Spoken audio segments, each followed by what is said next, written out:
김윤경의 생생경제. 안녕하세요. 김윤경입니다. 메르스가 지나가니까 중국 경제가 악재로 다가오고요. 경기가 좀처럼 살지 못하니까 정부가 소비 활성화 방안을 오늘 내놨습니다. 여러 내용은 담겨 있는데요. 근본적으로는 소득이 늘어야지 내 지갑이 넉넉해야 소비도 늘 수 있는 것 아닌가 싶은데요. 정부의 방안을 살펴보도록 하겠습니다.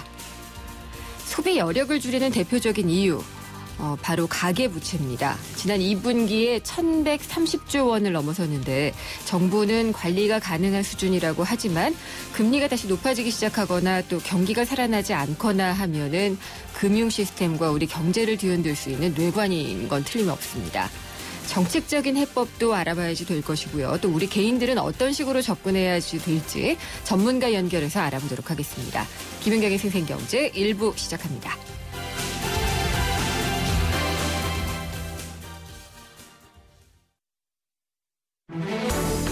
발빠르게 전하는 증시 마감 시황. 따끈따끈한 오늘의 증시 소식과 함께 심층 분석 시작합니다. 오늘의 증시 분석. 네, 오늘의 증시 분석입니다. 흥국증권 리서치센터의 서동필 수석연구원 연결하겠습니다. 안녕하십니까? 예, 안녕하세요. 시장이 좀 급변동했나요? 오늘 어떻게 됐나요? 네, 오늘은 아주 좋은 쪽으로 급변동을 했습니다. 네. 어제도 상승 마감했지만 사실 어제 상승분은 좀 섭섭한 부분이 있었습니다. 장중에 상승폭을 한 절반 정도 내놓았기 때문인데요. 네, 그렇죠. 반면에 오늘은 끝까지 계속해서 상승세를 유지하는 아주 강한 모습을 보여주었습니다. 종합주가지수 47.46포인트 2.57% 상승해서 1894포인트 수준에서 마감을 해서 1900선에 바짝 다가섰고요. 코스닥은 어제에 이어서 오늘도 아주 강한 모습을 보였습니다. 22포인트 3.41% 상승해서 667.44포인트에서 마감을 했습니다. 네. 시장에 비해서 수급은 좀 흥미로웠습니다. 외국인 투자자들 국내 시장에서 전혀 매수로 돌아설 생각을 하고 있지 않습니다. 거래소에서 5,479억 원 매도를 했고요. 코스닥에서는 933억 원, 또 선물 시장에서는 5,580개 정도 매도 우위를 보였습니다. 하지만 국내 기관과 개인이 각각 코스피 거래소에서는 기관이 3,800억 원, 코스닥에서는 190억 원 사줬고요. 거래소에서 개인은 1,100억 원, 또 코스닥에서는 800억 원 주식을 사주면서 오늘은 개인과 국내 기관이 외국인의 매도를 막아내고 시장 상승을 이끌었다. 이렇게 총평할 수 있겠습니다. 수급 말고 재료를 찾아보면 어제 오른 것과 오늘 오른 것은 조금 차이가 있나요? 어떤가요? 오늘은 전방위적으로 모든 업종이 다 오르는 모양새였고요. 네. 또 그동안에 좀 눌려있던 종목들이 상당히 강한 반등을 보였다라고 총평을 할 수 있겠습니다. 종목별로 보게 되면 흥미로운 부분은 IT 관련된 종목들은 여전히 좀 부진하다고 할 수 있겠는데요. 삼성전자 오늘 1.11% 12,000원 빠져서 106만 7천원에 마감을 했고요. 하이닉스도 오늘은 0.15% 하락을 했습니다. 네. 삼성전자 이렇게 하락했음에도 불구하고 시장이 이런 강세를 보였다는 거는 그동안 낙폭이 확대되었던 것에 따른 지수를 매매하겠다. 이런 형태의 자금 유입이 전반적으로 모든 종목들을 많이 이끌었다라고 볼 수 있겠고요. 마지막으로 첨언을 하자면 이 화장품 업종들 그동안에 좀 많이 부진했었는데 오늘 아모레퍼시픽 6%, 아모레이지 6.56% 이렇게 상승을 하면서 그동안에 부진했던 종목들이 좀 많이 기지개를 켰습니다. 중국이 어제 이제 지준율 금리 다 조정을 했기 때문에 여기에 따라서 지금 중국 증시도 다시 반등하고 있는 것 같죠? 예, 한 가지 놓친 부분이 있는데요. 예. 어제 오늘 다른 점은 이제 오늘 같은 경우는 중국 증시가 그래도 플러스권에서 지켜주고 네. 있다. 그리고 중국의 정책이 나오면서 이것이 국내 시장에 호재로 반영되었다라고 볼 수 있겠는데요. 중국은 장 중에는 좀 혼탁스럽습니다. 마이너스 3%까지 네. 빠지기도 했고요. 한동안 또 플러스 4% 오르다가 지금은 0.58%밖에 오르고 있지 않기 때문에 장중 변동폭은 상당히 큰 편입니다. 하지만 여전히 정책에 대한 기대감 네. 그리고 많이 빠졌다라는 것에 대한 낙관론 이런 것들이 국내 증시에는 더 좋은 재료가 되었던 것이 아닌가 싶습니다. 네, 그래서 화장품주도 또 오르는 게 아닌가 이런 생각도 좀 들었고요. 예. 중국 같은 경우에는 어떻게든지 시장을 떠받칠 것이다라는 좀 기대감 같은 게 있잖아요. 앞으로도 그렇지 않을까요? 뭐 정책이 내놓은 것에 대해서 정책을 내놓았으니까 좋아질 거다라는 기대감을 가질 수 있고요. 또 반면에 오죽하면 이렇게 많은 정책을 예. 대거 쏟아내야만 하는가라는 회의적인 시각이 있을 수 있겠는데요. 중기적으로는 이런 좀 회의적인 시각이 지금 우세하지 않는가 싶습니다. 오죽하면 이렇게 많은 정책, 그리고 앞으로 더 많은 정책이 나올 수밖에 없을 거다라고 생각을 하는데요. 네. 하지만 당장 급한 불을 끄기 위해서 정부가 구원투소를 나섰다라는 점에 대해서는 시장이 1차적으로는 긍정적으로 반응하고 있는 것 같습니다. 네. 우리 증시 투자자들은 어떤 식으로 준비를 하고 당분간 나서야 될까요? 뭐 어제 오늘 반등이 나타나면서 코스피 기준으로는 1900선에 바짝 다가섰는데요. 그럼에도 말씀드리고 싶은 거는 좀 방망이를 짧게 잡아주셨으면 네. 좋겠다라고 생각을 하고 있습니다. 긴 호흡에서 아직 시장에 흔히 이야기하는 재료, 모멘텀이 확보되지 않았기 때문에 지금 기술적 반등은 잠시 이용은 하시지만 긴 호흡에서의 투자는 조금은 좀 안전운전, 계속 말씀드린 안전운전 좀 필요하지 않겠는가라고 생각하고 있습니다. 코스피, 코스닥 좀 나눠서 생각해야 될까요? 같을까요? 좀 나누실 필요가 있을 것 같습니다. 코스닥이 어제 오늘 합쳐서 한 9%, 8% 정도 올랐는데요. 네. 이 정도 올랐으면 가파르게 오른 부분이 있습니다. 그렇기 때문에 코스닥은 정말 좋은 주식이다라고 생각되는 부분이 아니면 또 이익에 대한 전망치가 나오는 주식이 아니라면 이야기만 듣고 주식을 매매하시는 건 좀 자제하시면 좋겠고요. 네. 코스피 같은 경우에는 말씀드리지만 가장 큰 재료는 많이 빠진 종목이라고 볼 수 있겠습니다. 코스피에 대한 기대치는 높지 않더라도 종목 단에서 필수 소비재, 제약, 네. 바이오 이런 종목은 한번 관심 가져보시면 할 것 같습니다. 알겠습니다. 잘 들었습니다. 감사합니다. 예, 감사합니다. 흥국증권 리서치센터의 서동필 수석연구원이었습니다. 오늘 하루 당신이 꼭 알아야 할 경제 뉴스는 중요한 경제 뉴스를 콕콕 집어드립니다. 네, 오늘의 주요 경제 뉴스 살펴봅니다. 뉴스원의 최명영 기자 연결하겠습니다. 안녕하십니까? 네, 안녕하십니까? 중국 얘기부터 또 해야겠죠? 네, 그렇습니다. 예, 기준금리 인하했고 또 지준율도 같이 인하를 했어요. 네, 그렇습니다. 예, 시장에 오늘은 좀 긍정적으로 반응을 하고 있네요, 시장이. 네, 중국 증시부터 말씀드리면 3% 넘게 올라서 3,078, 3,000포인트를 회복을 했고요.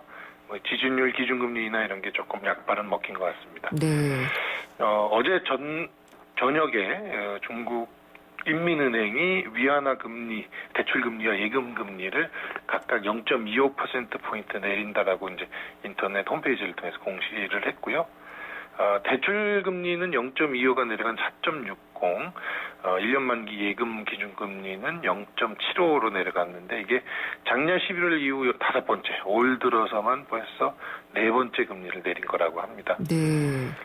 잘 아시겠지만 중국 증시가 각종 부양책을 내놔도 계속 폭락을 하고 백약이 무효인 상황이었는데 네.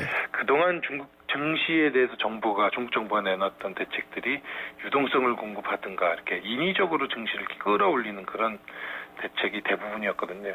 근데 이번에 기준금리 인하 이런 거는 경기 회복을 통해서 이렇게 네. 경기 회복 의지를 보여주는 그런 면이다.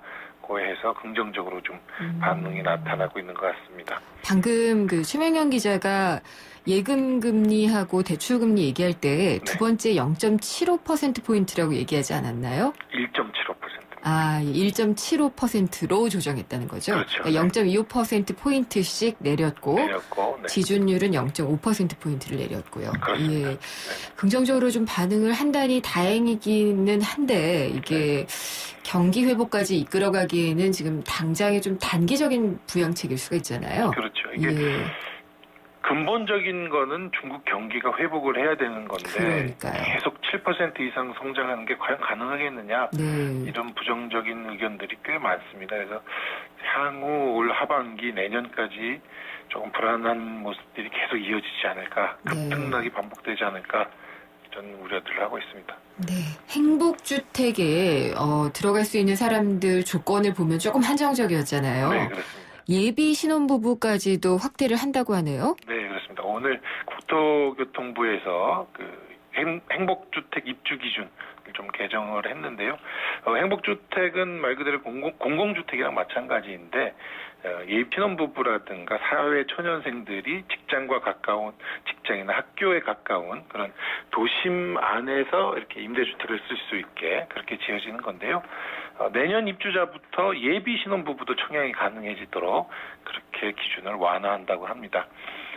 모집 공고의 1년 전을 기준으로 해서 결혼 계획이 있다면 여러 가지 조건들이 있는데요. 그 소득이나 자산 기준 등의 조건을 맞추면 청첩장이라든가 결혼식 예약한 그런 증서 같은 것을 들고 이 입주 신청을 할 수가 있습니다. 네. 그렇군요. 종전까지는 이제 혼인신고가 돼 있는 신혼부부만 청약이 가능해서 그렇죠. 최소 결혼 1년 이상이 돼야만 이게 신청이 가능했는데 네. 예비 신혼부부들도 가능해지니까 조금 인기가 높아지지 않을까 이런 생각이 들고요. 네. 아까 소득이나 자산 기준 잠깐 말씀을 드렸는데 2인 기준으로 월 소득이 473만 원 이하, 부동산은 2억 1,600만 원, 또 자동차 같은 그런 동사는 2,794만 원 이하의 조건을 맞춰야 한다고 합니다. 네. 올해 하반기 대졸 신입공채가 소폭 늘어날 것 같다라고 얘기를 하는데 네. 이게 조사 결과마다 조금씩 다르지 않을까 싶기도 해요. 그렇죠. 이게 기업들이 각각 내는 것도 있고요. 정부에서 예. 조사하는 것도 있고 그런데 오늘 그 잡코리아라고 이 취업 포털에서 조사를 조금 했는데 500대 기업들을 일일이 설문조사로 해서 채용 계획이 어떻게 되느냐 이런 거를 취합을 했습니다. 그중에 222개사가 이제 취업 계획이 확정돼 있다라고 발표를 했는데요. 죄송합니다. 네. 채용 규모가 2841명으로 집계가 됐습니다. 네. 작년 똑같은 기간이 19,400명 정도였는데 작년에 비해서 7.4% 정도 늘어난 수준이고요. 9월이 42.1%로 가장 많은 비중이고요. 10월이 9.1%, 11월이 2.5%, 아직 시기를 잡지 못했다라는 곳이 29% 정도입니다. 어쨌든 작년보다는 좀 채용 규모를 늘린다는 분위기고 정부에서도 청년 채용, 청년 취업에 대해서 굉장히 좀 푸시를 하는 분위기여서 네. 올해는 조금 취업 문이 열리지 않을까, 좀 넓어지지 않을까 이런 예상을 하고 있습니다.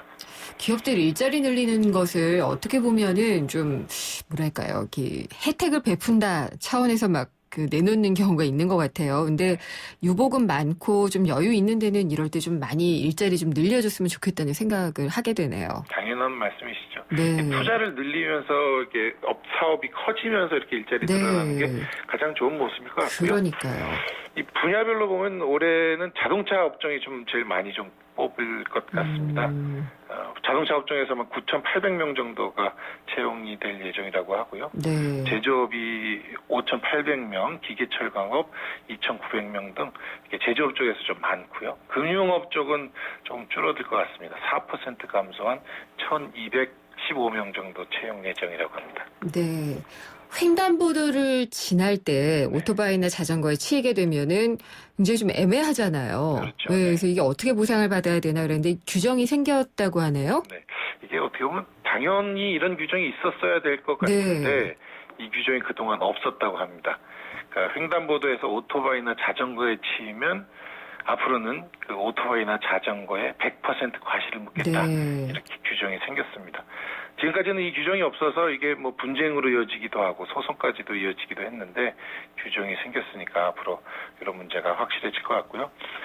금융감독원이 오늘 이런 내용의 자동차 사고 과실 비율 인정 기준을 개정한 부분을 발표를 했는데요. 이게 네. 2008년 9월 이후 7년 만에 개정을 한 거라고 합니다.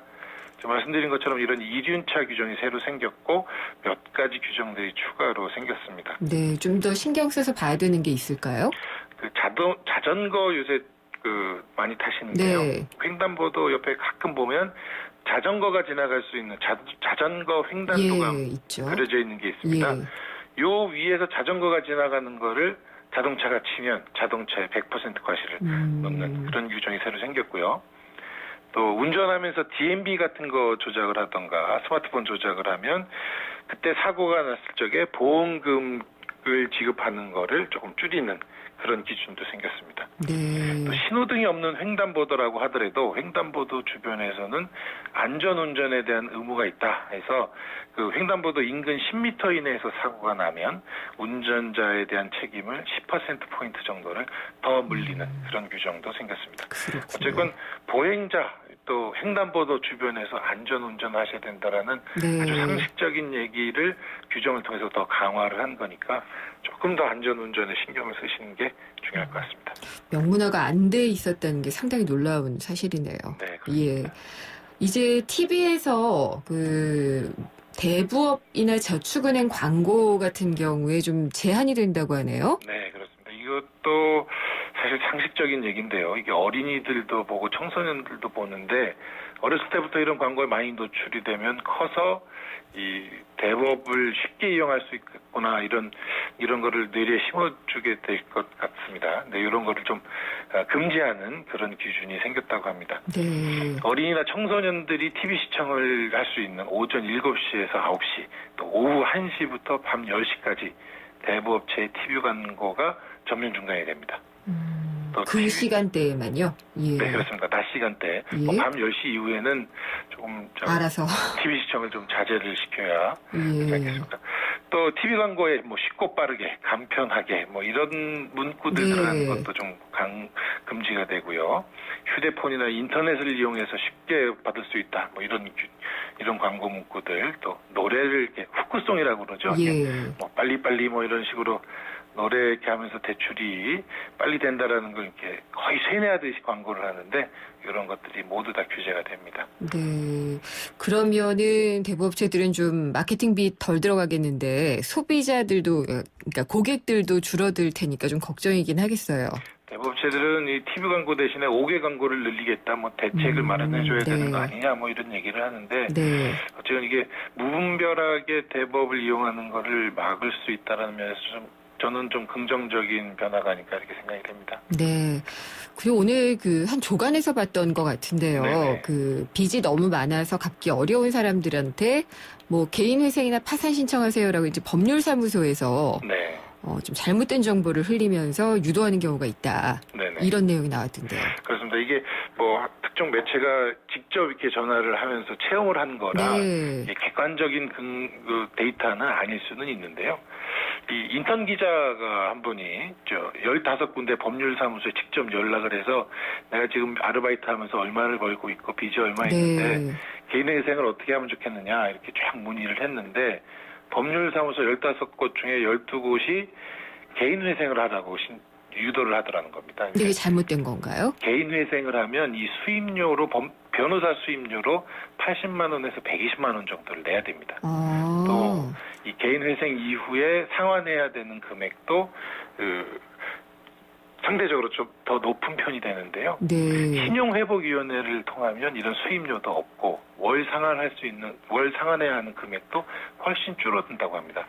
이게 경우에 따라서 다 다르기 때문에 네. 뭐 상황에 맞춰봐야 하긴 하겠지만 일단 무조건 법률사무소를 찾아가는 것보다는 신용회복위원회를 찾아가라 이런 네. 권고를 하고 있습니다. 알겠습니다. 잘 들었습니다. 감사합니다. 네, 고맙습니다. 뉴스원의 최명용 기자였습니다.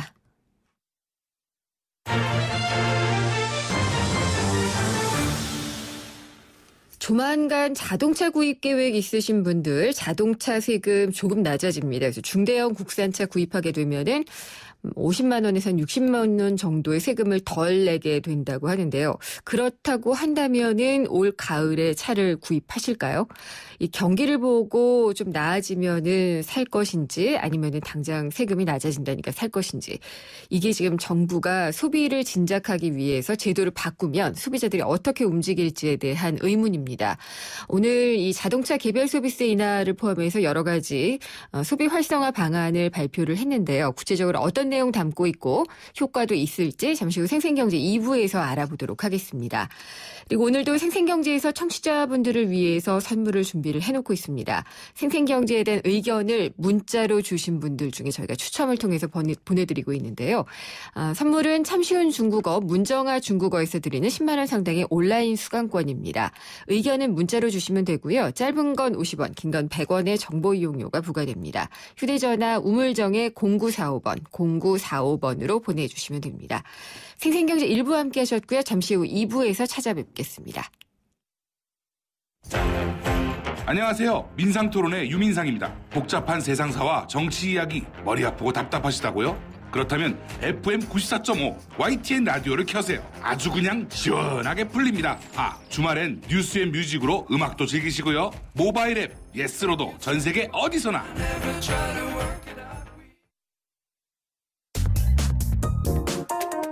우리 경제의 민낯을 한꺼풀 벗겨보는 경제 뉴스. 경제를 위한 새로운 시각. 김윤경의 생생경제.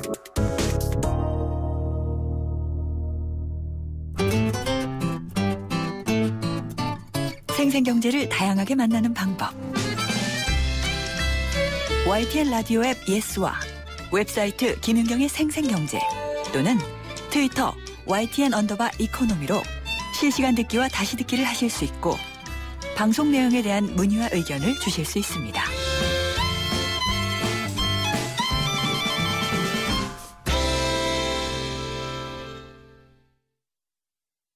롯데가 만든 보일러 정말? 참 좋은 가스 보일러 30년 기술이니까 역시 믿을 수 있는 가스 보일러 써본 사람들이 추천하는 롯데 가스보일러. 롯데 가스 보일러.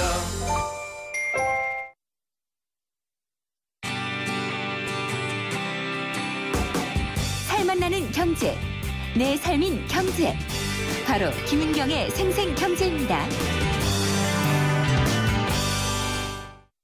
네, 오늘 첫 번째 인터뷰는요. 정부가 발표한 민간 소비 활성화 방안을 짚어보도록 하겠습니다. 김윤경의 생생경제 2부 시작하겠습니다. 정부가 경제관계장관회의를 통해서 오늘 소비 활성화 방안을 내놓았습니다. 메르스가 지나갔더니 이번에는 중국발 금융 리스크가 덮쳤죠. 그래서 다시 경기가 좀 얼어붙지 않을까 걱정이 되고 있는 상황인데요. 소비를 늘리기 위한 여러 가지 방안을 내놨습니다. 네, 좀 읽어보니까 저는 소비를 하는 것도 좋은데 소득이 좀 늘어나야지 이런 게 다 작동하지 않을까라는 의구심은 좀 들었습니다. 어떤 내용 담고 있고 과연 효과가 있을지 현대경제연구원의 이준협 경제동향 분석실장 연결해 보겠습니다. 이 박사님 안녕하십니까? 예, 안녕하세요. 예, 오늘 정부가 소비 활성화를 위해서 여러 가지 방안을 내놓았는데요. 어떤 내용들 들어있는지 특징적인 것들 위주로 설명을 좀 해주시죠. 예. 오늘 이제 정부가 발표한 이제 소비 활성화 대책을 보면 네. 보통 소비 활성화 대책이라고 하면 두 가지거든요. 하나는 가계 소득을 늘려주는 대책이 있고 예. 그 다음으로는 있는 돈을 더 많이 쓰게 하는 대책이 있는데요. 네. 이번 대책은 후자에 맞춰져 있습니다. 그러니까 중고소득층을 위해서 이제 자동차 개별 소비세를 감면해줘서 네. 자동차를 더 사도록 하는 거. 그리고 이제 뭐 중산층 서민을 위해서는 대규모 할인 행사를 해서 물건을 더 싸게 공급해서 사게 한다거나 아니면 직장인들이 휴가를 사용해서 이렇게 여행을 가도록 하는 이런 대책들이 대부분이거든요. 네. 그래서 이번에는 있는 돈을 더 쓰게 하는 대책이다라고 보면 됩니다. 메르스 이후에 조금씩 뭐 유통업체들 방문하는 사람도 많다, 뭐 소비가 살아난다 이런 얘기들은 했는데 경제 지표로는 아직 확인은 안 되고 있는 모양이죠?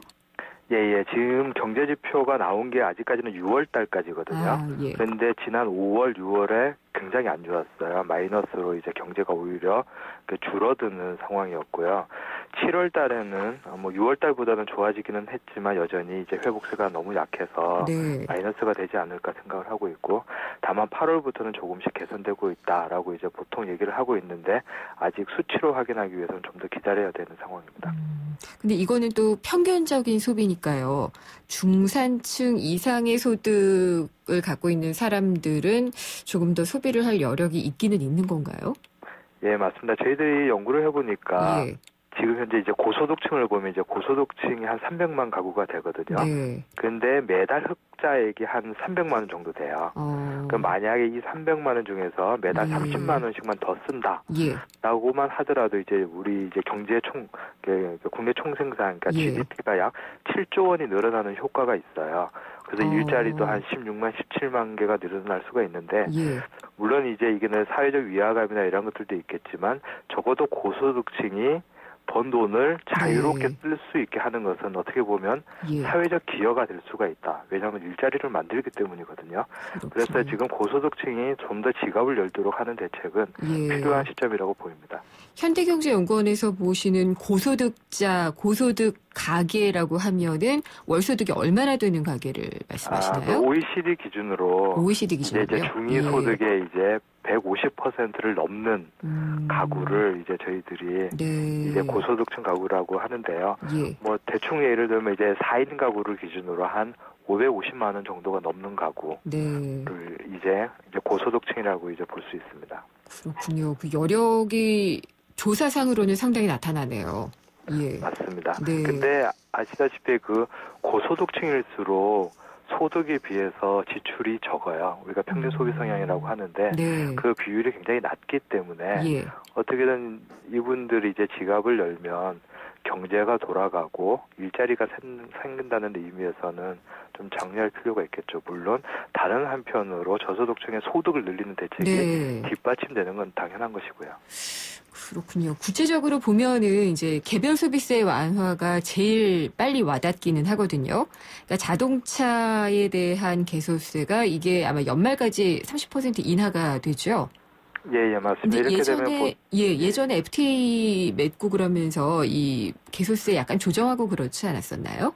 예, 그렇게도 하고 했었는데 보통 아직까지 이제 개별 소비세가 붙어 있기 때문에 사실 이제 경기가 좋지 않을 때는 제일 많이 쓰는 대책 중에 하나가 자동차의 개별 소비세를 낮춰주는 거였었거든요. 근데 이번에도 보면 이제 한 자동차 뭐 말로 들리기로는 한 30만 원 내지 50만 원 정도 더 싸지는 효과가 있어요. 뭐 이것을 그 때문에 현재 이것이 이제 올 연말까지만이거든요. 그래서 굳이 내년 초에 살 사람들은 올해 좀 당겨 사는 그런 효과는 있을 거로 보여요. 네. 근데 그건 돌 빼다가 또 이렇게 고인돌 빼다가 한다고 하잖아요. 그러니까 내년에 살 걸 좀 앞당겨서 하반기에 경제지표가 좋게 나올 수는 있겠지만 그럼 내년 상반기에 살 사람들은 또 그때 안 사면은 아마 정부는 이제 마중물 역할을 생각하고 있는 것 같은데요. 지금 경기가 워낙 좋지 않기 때문에 지금 어느 정도를 살려놓는 것이 이제 민간이나 이렇게 소비나 투자 이제 스스로 이렇게 활력을 찾아 나가면 경제 전체적으로는 이제 좋아지기 때문에 아무래도 지금은 아마 마중물 역할의 관점에서 가급적 빨리 자동차를 사도록 이런 대책을 내놓은 것으로 보입니다. 자동차 말고도 이제 개별 소비세에 붙었던 게 많이 있잖아요. 귀금속 같은 것들도 있을 거고 가전도 있고요. 이런 것들도 좀 인하가 되나요?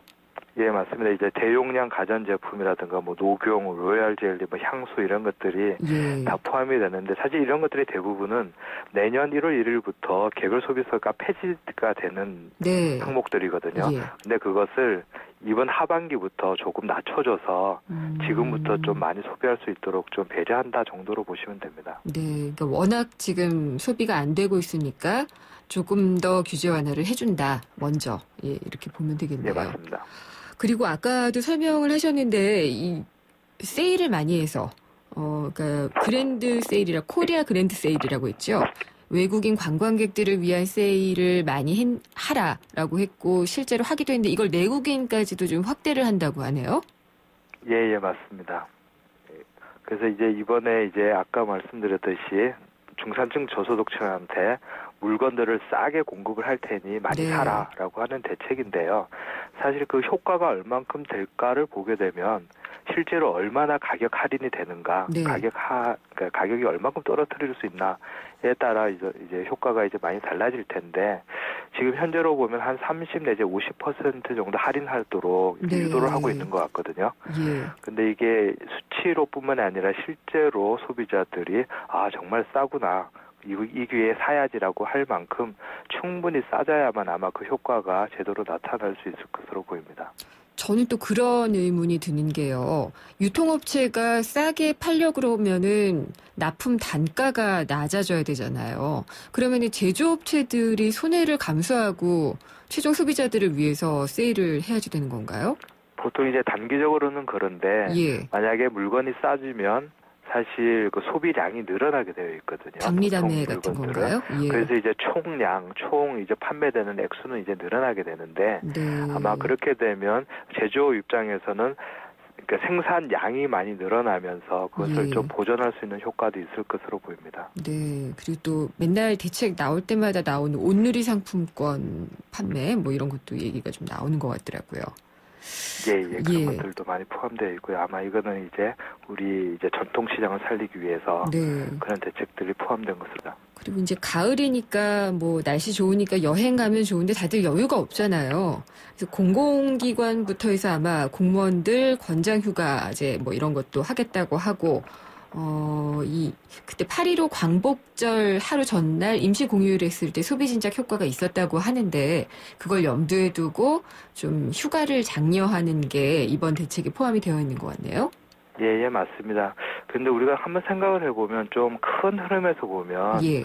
모든 직장인들이 연차를 모두 사용을 하고 뭐 이렇게 하는 것들이 사실 바람직한 방향입니다. 이것은 뭐 내수를 살리는 것뿐만이 아니라 사람들이 이제 삶의 질을 높일 수가 있잖아요. 그럼요. 근데 다만 그렇게 되면 예. 이제 우리 연가 보상비라고 하는데 네. 어떻게 보면 13월에 이제 월급이라고 할 수 있죠. 그 금액이 꽤 되는데 어떻게 보면 연차를 다 쓰게 되면 이제 소득 감소 효과가 나타나는 측면이 있고요. 네. 그리고 또 하나는 이제 기업 문화인데 언제든지 연차를 쓸 수 있는 문화가 정착되어 있는 직장이 그렇게 많지는 않아요. 대기업이고 중소기업이고 다 없죠. 예. 함께 가야 되는 거고 어떻게든 소득 보전이라고 하는 것까지 같이 고려한다면 효과가 커질 수 있는데 지금은 그렇지는 못하고 하여튼 이제 연차를 좀 많이 써라라고 하는 정도로 지금 제도를 시행하고 있는 것입니다. 그러니까 연차를 많이 쓰고 권장하는 정도인 거죠, 이번 대책은요? 예, 맞습니다. 물론 이제 8.15 같은 경우에는 이제 톨비죠. 이제 톨게이트 통행료를 이제 무료로 해준다거나 여러 가지 대책이 포함이 되면서 실제로 많은 유동인구를 발생하게 됐는데 이 기간에 이제 추가적으로 어떤 대책이 나올지는 좀 더 두고 봐야 되겠죠. 예. 그리고 이 주택연금 이게 영목이지론을 말을 하는 거죠. 이게 가입 요건을 완화를 한다고 하는데 그렇게 되면은 노후의 어떤 그 소득이 조금 더 보전이 되는 효과가 있어서 소비를 할 것이다라는 기대가 있나 보네요. 예, 이게 주택연금은 굉장히 중요한 제도고 빨리 이제 정착이 될 필요가 있는데 우리 주위에도 이제 둘러보면 이제 어르신들 중에서 5억짜리 집에서 이제 살고 계시지만 소득이 없어서 거의 살지 못하는 경우가 굉장히 많아요. 통계적으로도 보면 자산은 이제 상위 20%인데 소득은 하위 20%인 경우가 100만 가구 정도 되거든요. 이분들은 대부분 집을 가지고 있어요. 근데 이제 만약에 예를 들어서 이제 주택연금이 활성화된다면 그 집을 담보로 해서 매달 뭐 200만 원씩 주택연금을 받게 되는 것이거든요. 그래서 이제 돌아가실 때 그걸 다 정산을 해서 남으면 자식한테 물려줄 수도 있고 뭐 이런 식으로 하는 것들이 이제 영목이지 주택연금인데 이렇게 되면 좀 고령층들의 이제 삶의 질도 높아질 수 있고 이제 소비 활성화에도 도움이 되지 않을까 싶고요. 그런 의미에서 주택연금을 활성화하는 것은 매우 중요한 일이라고 보입니다. 그리고 지금 뭐니 해도 차이나 쇼크가 제일 큰 쇼크인데요. 이렇게 여러 가지로 방안을 내놓지만은 불안해진 마음을 달래기에는 좀 힘들지 않을까 이런 생각도 좀 들거든요.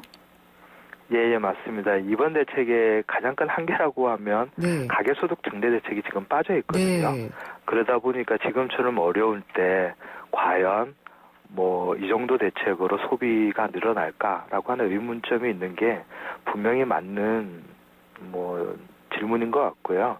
그래서 다만 이제 정부가 할 수 있는 것은 이제 열심히 한다라는 정도의 의미가 있는 것 같고 또 하나는 지금 현재 소비가 위축되는 이유를 잘 보게 되면 지금 현재 사람들은 돈이 있어도 못 쓰는 상황이거든요. 그 가장 큰 이유가 이제 가계부채, 노후 불안, 일자리 불안, 주거 불안 이러한 것들 때문에 돈이 있어도 못 쓰고 있는 상황인데 이런 구조적인 문제를 해결하는 내용까지는 이번 처방에 좀 담겨 있지 않기 때문에 좀 효과는 다소 제한적일 수도 있다라고 보입니다. 알겠습니다.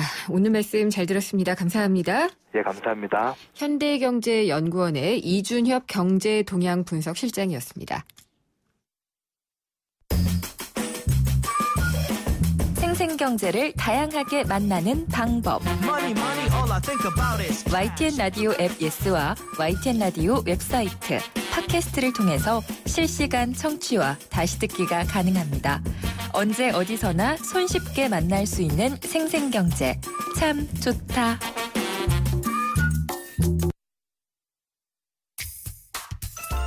미래가 궁금해? 스마트한 미래의 모습을 보여주는 스마트 IT 뉴스. 스마트 IT 뉴스 시간입니다. 월간 마이크로소프트웨어의 남혜연 기자가 전화 연결돼 있습니다. 안녕하십니까? 네, 안녕하십니까? 네, 클라우드 얘기들 많이들 하거든요. 네, 맞습니다. 정확하게 뭔지를 모르겠어요. 뭔가요? 네, 그렇죠. 주변에 클라우드 말하면서 많이 모르시죠? 네. 근데 저희는 이제 IT 취재하다 보니까 그런 말을 일상적으로 쓰는데요. 네. 근데 일단 IT 서비스라고 보시면 좀 쉬울 것 같아요. 월급의 예를 좀 들어볼게요. 다른 서비스랑 비교를 좀 해볼게요. 예. 월급 받으면 주로 어디에 넣어두세요? 통장에 넣죠. 그렇죠. 집안 예. 근거에 넣어두진 않으시죠? 네. 예금에 넣고 필요할 때마다 꺼내 쓰고요. 청심도 매일 도시락 싸가지고 다니는 건 아니시잖아요. 네. 대부분의 우리 일상의 서비스는 빌려 쓰고 대신 돈을 지불을 해왔는데 IT는 그동안 그렇지 않았거든요. 대체로 그런데요? 개인이나 기업이 예. 직접 구축해서 소유를 해서 써왔는데 네. 근데 IT에도 지금 클라우드 서비스라는 게 그런 돈을 주고 빌려 쓰는 개념이 도입이 되는 거예요. 네. IT 자원을 빌려 쓰는 건데요. 그러니까 컴퓨터에서 여러 가지 애플리케이션, 그러니까 생산 도구나 혹은 우리가 만들어낸 컨텐츠나 글 이런 걸 저장해 놓는데 이 저장해 놓는 공간 혹은 그런 생산 도구를 돈을 주고 빌려 쓰는 걸 클라우드 서비스라고 생각하시면 제일 편할 것 같습니다. 그러면은 내가 네네. 어디든 가더라도 내 걸 뽑아 쓸 네. 수 있는 이동 금고 같은 건가요? 그렇죠. 데이터 이동 금고라고 예. 보시면 더 편할 것 같아요. 데이터 이동 금고 표현 좋네요. 네네. 네. 저도요. 근데 그러니까요. 이게 예. 네네. 데이터가 어딘가에는 저장이 되어 있는 거죠? 그렇죠. 예. 물리적인 장소가 물론 있습니다. 네. 근데 우리가 포털에서 인터넷 검색을 할 때 예. 검색해서 나오는 정보가 어디서 나오는지에 대해서 신경을 쓰지는 않죠. 그렇죠. 우리 원할 때 데이터만 바로바로 그때 나오면 되는 거니까요. 근데 이 데이터들이 물리적인 장소가 어딘가에 있지만 사용자는 그걸 알 필요도 없고 알 수도 없는 그런 서비스가 되는 겁니다. 그래서 이 뭉게뭉게 네네. 구름인가요? 예, 클라우드라고 하면 예. 먼저 구름이 생각나시죠? 네. 이게 예전에 클라우드 서비스를 발표를 하는 사람들이 사실은 데이터가 오가는 그런 통신 구조가 매우 복잡하잖아요. 네. 그거를 구름으로 처리를 했대요, 사진으로. 이 구름 속처럼 네. 숨겨진 어딘가 이게 있다라고. 그게 지금 클라우드 서비스의 어원이 됐다고 합니다. 그렇군요. 특히나 네네. 이제 요즘에는 프레젠테이션 한다고 노트북 들고 오고 막 이러지 않더라고요. 그냥 휴대폰에서 그렇죠. 바로 연결해가지고 PPT 자료 켜고 그러던데 이런 모바일 시대에 클라우드가 더 중요한 것 같아요. 예, 말씀하신 것처럼 예전 예. 같은 경우에는 1대1이었어요. 어느 기계에 접속해야지만 해당 데이터가 있었잖아요. 그렇죠. 그런데 지금은 한 사람만 봐도 노트북도 들고 다니죠. 스마트폰도 있죠. 네. 태블릿도 있죠. 그러니까 여러 가지 기기를 쓰고 있고 혹은 기기가 없더라도 콘텐츠가 필요한 순간이 있으니까요. 네. 이런 필요가 지금 클라우드 서비스를 더 빨리 앞당기게 만든 그런 환경이 된 건 거죠. 개인도 그런데 기업은 이게 더 필요하지 않을까라는 생각도 드네요. 그렇죠. 특히 재택근무도 많이 하고 있고요. 더 중요한 게 기업의 경비 절감인데요. 예. 점점 데이터가 많아지는데 그 데이터를 저장할 공간을 혹은 서비스를 회사마다 다 구축을 해야 한다면 비용이 많이 들겠죠. 네. 그래서 소유하지 않고 대신에 소유할 때보다 빌렸을 때 비용을 줄이기 위해서 클라우드 서비스 도입을 많이 하고 있습니다. 저는 이 클라우드 서비스를 제공하는 회사로 이제 사과 모양 회사가 떠오르기는 하는데 네네. 주요 네. 사업자가 거기뿐만 아닐 것 같고요. 어디가 있나요? 사실은 대부분의 우리가 이름만 들으면 아는 회사들이 다 클라우드 서비스를 제공을 하고는 있는데요. 네. 가장 대표적인 것이 우리한테는 전자상거래로 많이 알려져 있는 아마존이거든요. 아마존이요?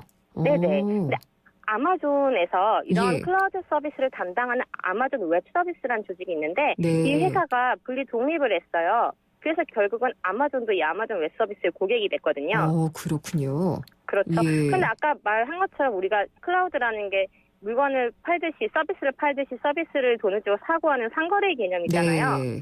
그런데 우리는 IT라고 하면 뭐 마이크로소프트나 IBM 같은 기존 기업만 생각하는데 지금 이 패러다임이 완전히 좀 바뀌어버린 거죠. 그렇군요. 상거래를 했던. 그리고 예. 또 아마존 웹 서비스가 10년이 넘게 이 서비스를 해왔기 때문에 네. 훨씬 노하우가 많아요. 경험치가 많아서 다른 후발주자가 따라잡기가 쉽지 않고요. 또 아마존은 상거래 경험을 살려서 이 클라우드라고 하더라도 그 안에 들어가는 작은 서비스들이나 애플리케이션들이 많을 거 아니에요. 필요한 게. 그렇죠. 그런 마켓을 만들어서 거기서 필요한 것들을 팔기 때문에 그 아마존만의 그 상거래 경험이 녹아 들어가서 훨씬 더 유리한 부분이 있고요. 네, 아마존 네네. 얘기만 했는데 아마존 말고 뭐 구글, 애플 다 하겠죠?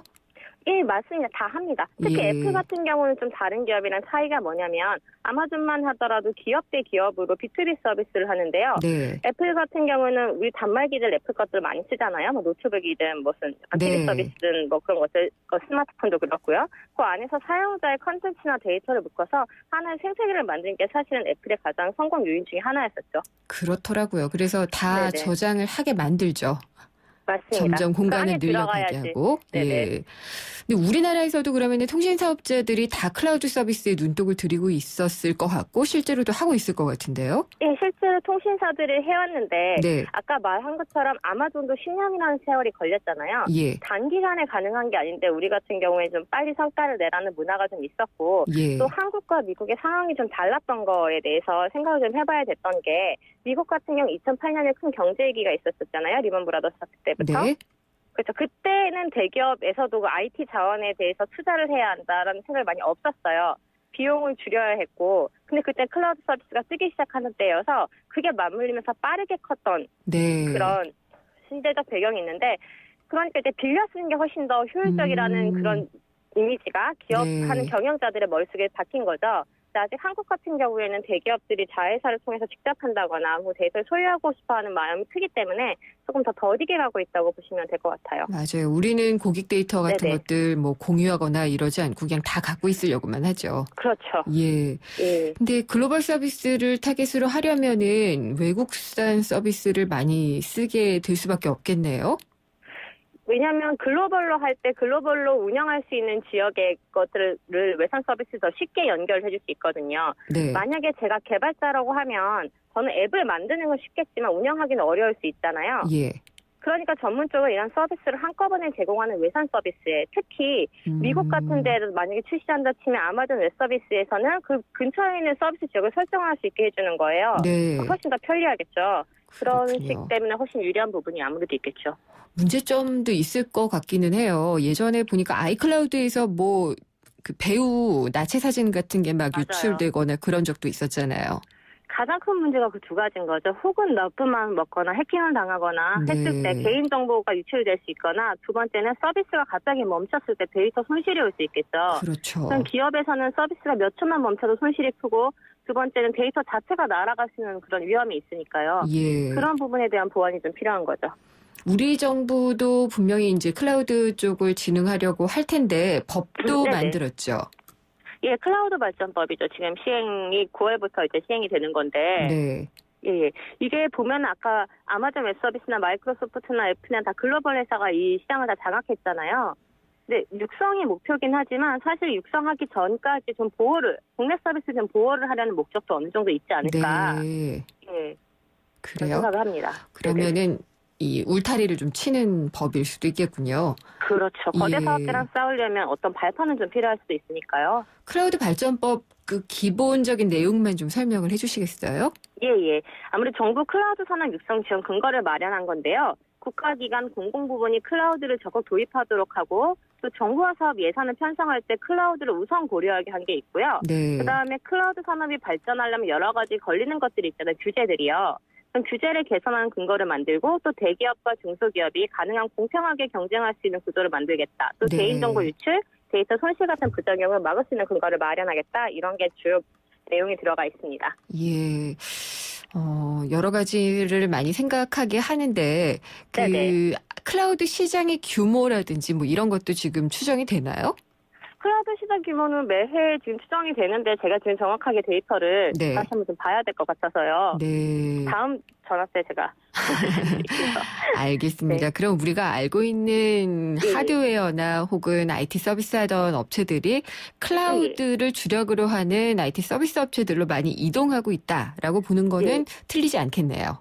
그렇죠. 네. 다들 데이터를 소유하고 또 서비스하는 게 가장 큰 경쟁력이 될 수 있으니까요. 네, 알겠습니다. 오늘 말씀 잘 들었습니다. 감사합니다. 네, 고맙습니다. 월간 마이크로소프트웨어의 남혜연 기자였습니다. 한 발 빠른 경제 뉴스, 한 뼘 깊은 경제 이슈, 경제를 보는 정확한 시각, 김은경의 생생경제.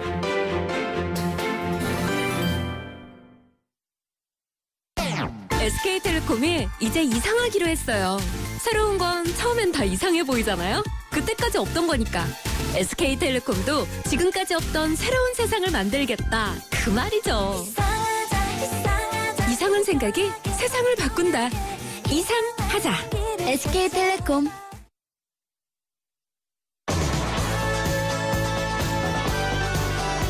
김은경의 생생경제 2부 포스코와 함께했습니다.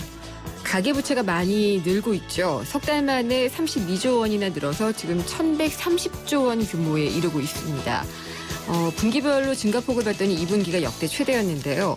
부동산을 구입하기 위해서 또 그리고 기존 빚을 막기 위해서 대출 때문으로 보이는데 소득으로 빚을 갚을 능력이 이제 한계점에 오고 있다는 지적이 많이 있습니다. 이렇게 되면은 가계부채가 금융시장을 금융 시스템을 위협하고 우리 경제까지도 위기로 가져갈 수 있다는 지적이 맞아 떨어질 수도 있는 건데요. 잠시 후 4시 뉴스 듣고 생생경제 3부에서 경고음을 울리고 있는 가계부채 짚어보도록 하겠습니다.